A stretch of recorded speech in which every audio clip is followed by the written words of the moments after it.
Un conseiller régional de la France Insoumise, ancien représentant syndical CGT de PSA dans le Valenciennois. Si je vous ai en direct ce matin sur Europe 1, c'est que Manuel Bompard vous a en quelque sorte répondu. C'était il y a quelques instants chez nos confrères d'LCI.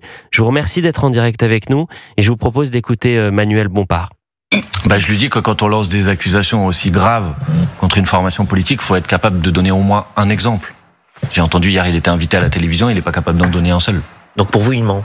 Mais non seulement il ment, mais je pense, parce que je suis assez fin maintenant, connaisseur de la chose politique, que on verra dans quelques semaines ou dans quelques mois que sans doute il se retrouvera dans une autre formation politique ou candidat sur une liste d'une autre formation politique que la nôtre. Vous verrez, on en reparlera. À suivre. Donc juste, il a le droit d'avoir des désaccords politiques avec la France Insoumise, mais qu'il évite de jeter des accusations aussi graves contre nous sans être capable d'en démontrer ne serait-ce qu'une seule. C'est principe de base. Vérifiez-le, par exemple. Vous voyez, il n'a pas donné un seul nom, un seul cas concret de cas comme ça. Donc il ne faut pas dire des choses inexactes. Bonjour Cédric Brun. Bonjour. J'imagine que vous avez entendu Manuel Bompard qui dit que vous êtes donc un menteur, que vous n'avez pas donné un seul cas concret de lien entre la France Insoumise et les réseaux fréristes ou islamistes. Vous lui répondez quoi à Manuel Bompard ?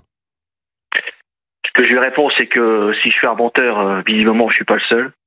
Et que son attitude, elle est catastrophique, parce que quand on nie une évidence à ce point, c'est qu'il y a un problème. Et pourtant, les exemples, ils sont nombreux.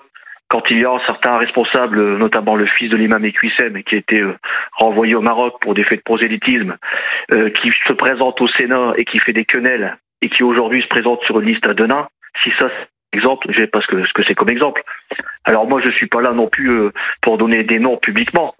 Mais lui, son rôle, c'est pas de savoir ce que j'ai à la télé, c'est de faire une enquête approfondie, peut-être de m'appeler, peut-être de me demander quelle enquête j'ai pu faire, et peut-être de régler la situation si toutefois il voulait la régler.